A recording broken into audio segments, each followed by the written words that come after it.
Una vida con propósito. Día 19. Cultivando el sentido de comunidad.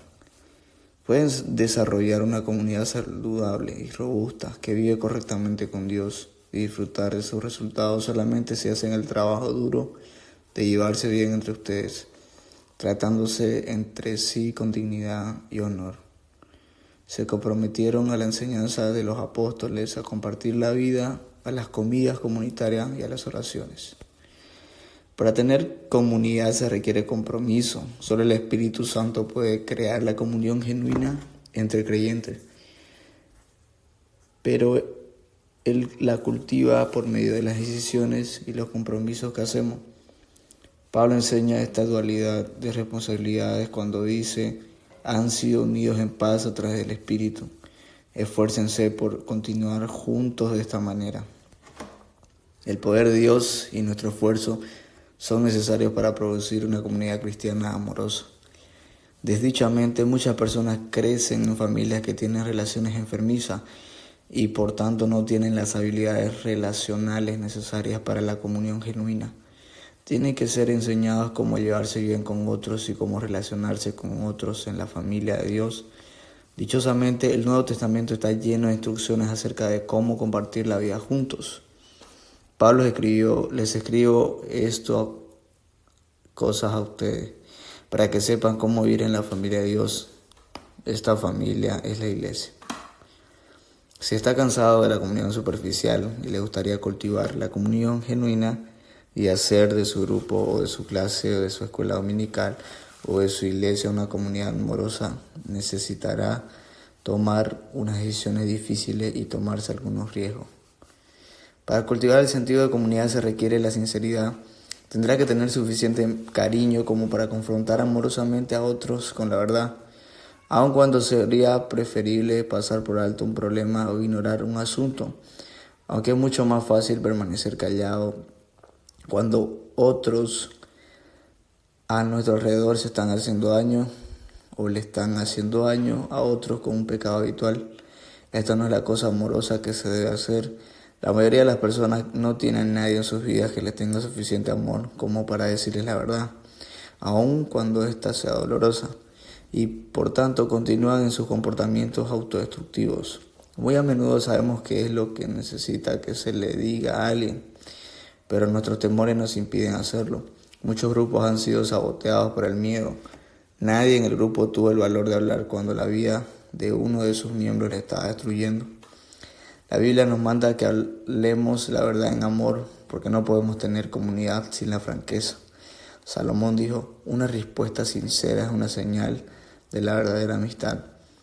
Algunas veces esto significa tener el cariño suficiente como para confrontar a alguien que está pecando o que está siendo tentado a pecar. Pablo dice: hermanos y hermanas, si alguien en su grupo hace algo malo, ustedes, los que son espirituales, deberían de ir a esa persona y con mucho cuidado ayudarle a que se componga otra vez. Muchas iglesias, muchos grupos permanecen superficiales porque le tienen miedo al conflicto. Cuando surge un asunto que puede causar tensión o incomodidad, inmediatamente es pasado por alto para preservar un falso sentido de paz. No te perturbe la paz. Se pone en acción, trata de calmar los ánimos de todos. El asunto nunca es resuelto y todos viven con una frustración subyacente. Todos están conscientes del problema, pero nadie lo menciona abiertamente. Esto crea un ambiente enfermizo de secretos que genera chisme. La solución de Pablo fue muy directa: no más mentiras, no más falsas impresiones.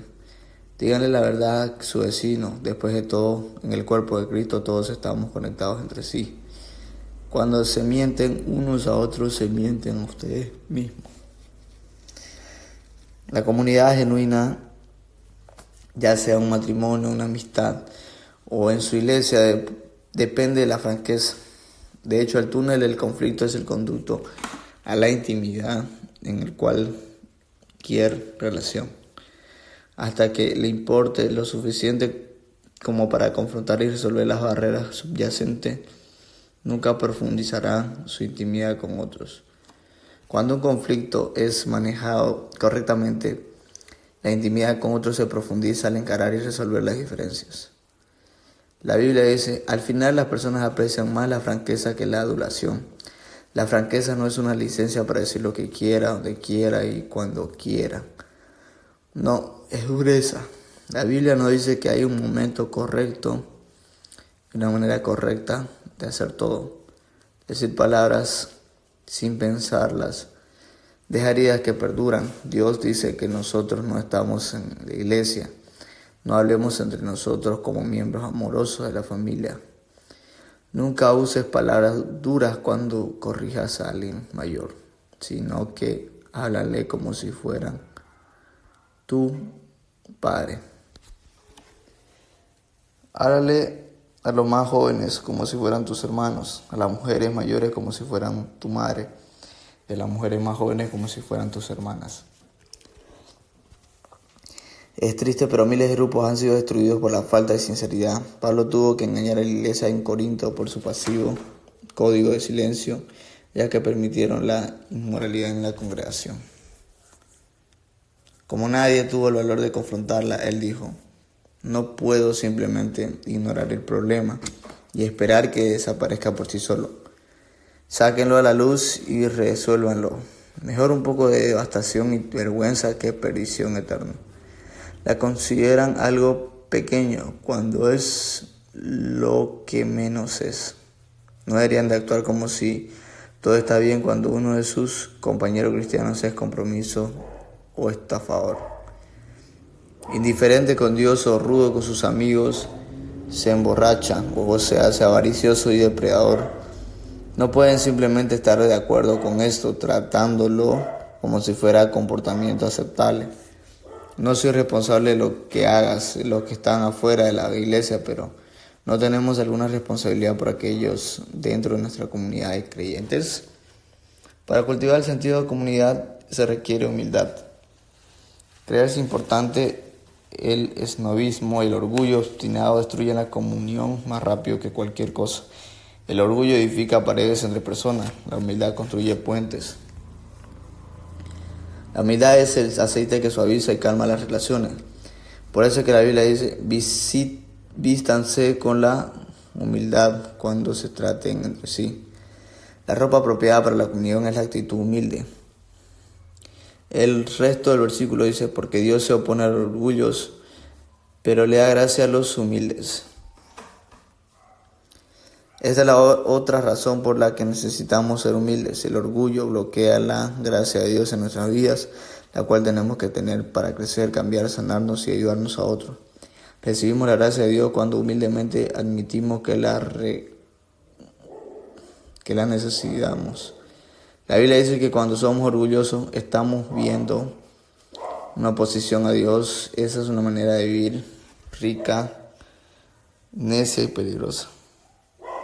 Para desarrollar la humildad de otras maneras muy prácticas, admitiendo sus debilidades, siendo paciente con las debilidades de otros, aceptando la corrección y dejando que otros sean el centro de atención. Pablo aconsejó, vivan en armonía con ustedes, entre ustedes. No traten de actuar como si fueran importantes sin que disfruten la compañía de la gente ordinaria. Y si no me creen, que lo saben todo. A los cristianos en Filipo les escribió, ten más amor a otros que a ustedes mismos. No estén interesados solamente en sus propias vidas, sino que interésense en las vidas de otros. La humildad no es pensar menos de usted mismo, es pensar más en otros. Las personas humildes están tan concentradas en servir a otros que no piensan en sí mismas. Para cultivar el sentido de comunidad se requiere la cortesía. La cortesía es respetar nuestras diferencias, ser considerado con los sentimientos de otros y ser paciente con las personas que nos irritan. La Biblia dice, tenemos que cargar la carga de ser considerados con los dudas y temores de otros.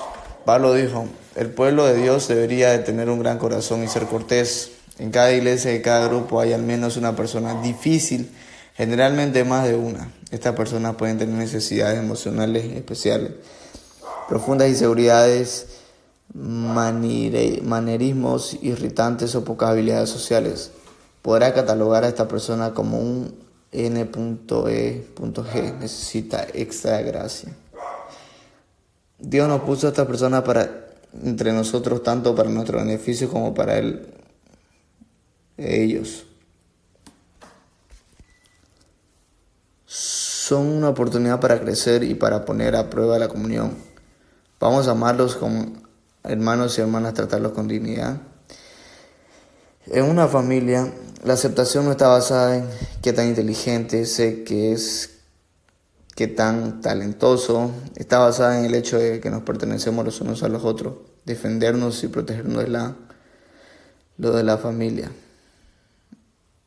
Puede que un miembro de la familia sea un poquito diferente, pero es uno de nosotros a sí mismo. La Biblia dice: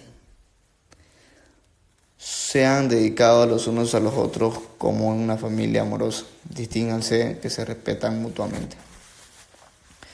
La verdad es que todos tenemos nuestras propias manías y hábitos que molestan a otros, pero el sentido de comunidad no tiene nada que ver con la compatibilidad. La base de nuestra comunión es nuestra relación con Dios. Somos familia.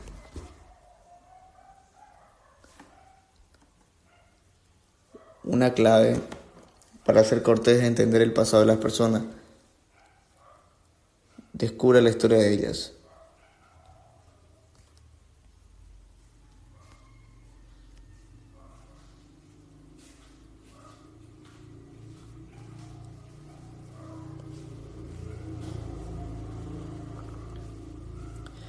La verdad es que todos tenemos nuestras propias manías y hábitos que molestan a otros, pero el sentido de comunidad no tiene nada que ver con la compatibilidad. En vez de pensar cuánto les falta, piensa en cuánto han avanzado a pesar de sus heridas. Otra clave para ser cortés es no minimizar las dudas de las otras personas, solo porque usted no tiene miedo a algo. Eso no le hace un sentimiento inválido. La comunidad genuina ocurre cuando las personas saben que tienen toda la seguridad que necesitan para que puedan compartir sus dudas y sus temores sin ser juzgados. Para cultivar el sentido de comunidad se requiere la confidencialidad. Solo en el ambiente seguro de la aceptación cálida y la confidencialidad segura es que las personas se abrirán y compartirán sus heridas, sus necesidades y sus errores más profundos.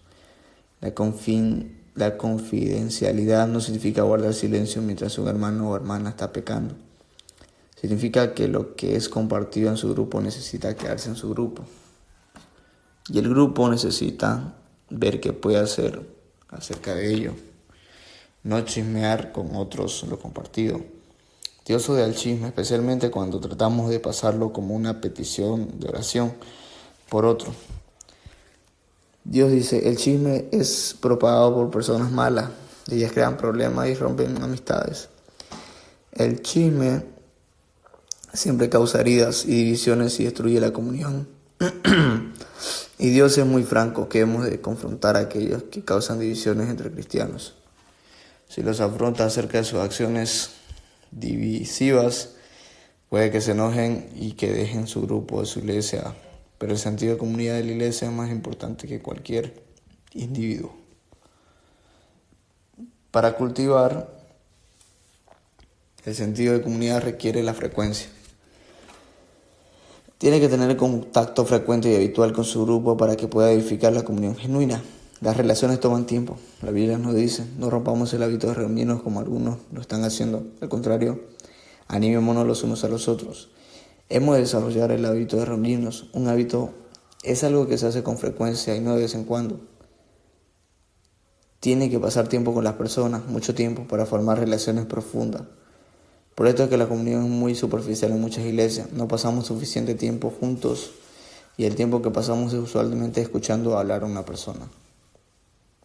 La comunidad no se edifica sobre la conveniencia. Nos reuniremos cuando tenga ganas, sino sobre la convicción que la necesito para mi salud espiritual.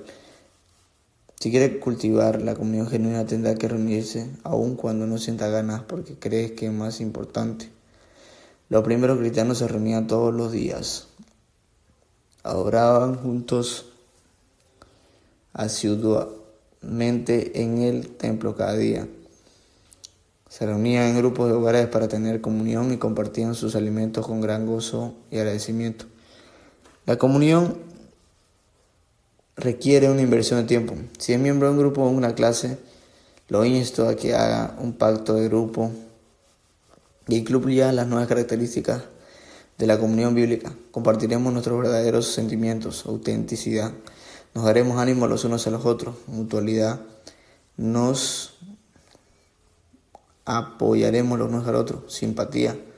Nos perdonaremos unos a otros, misericordia. Hablaremos de la verdad sobre el amor, sinceridad. Admitiremos nuestras debilidades, humildad. Y respetaremos nuestras diferencias, cortesía. No diremos chisme, confidencialidad. Y tendremos el grupo con una prioridad, frecuencia. Cuando mira la lista de características, es obvio porque la comunión genuina es muy rara. Significa poner a un lado nuestro egocentrismo e independencia para que seamos interdependientes. Pero los beneficios de compartir la vida juntos superan grandemente los costos y nos prepara para el cielo. Un punto para reflexionar. Estar en comunidad requiere compromiso. Y un versículo para recordar. Entendemos qué es el amor cuando nos damos cuenta de que Cristo dijo su vida por nosotros. Eso significa que tenemos que dar nuestras vidas por otro creyente. Primera de Juan. Y una pregunta para considerar. ¿Cómo puedo ayudar a cultivar las características de la comunidad genuina en mi grupo y en mi iglesia? Muchas gracias. Bendiciones.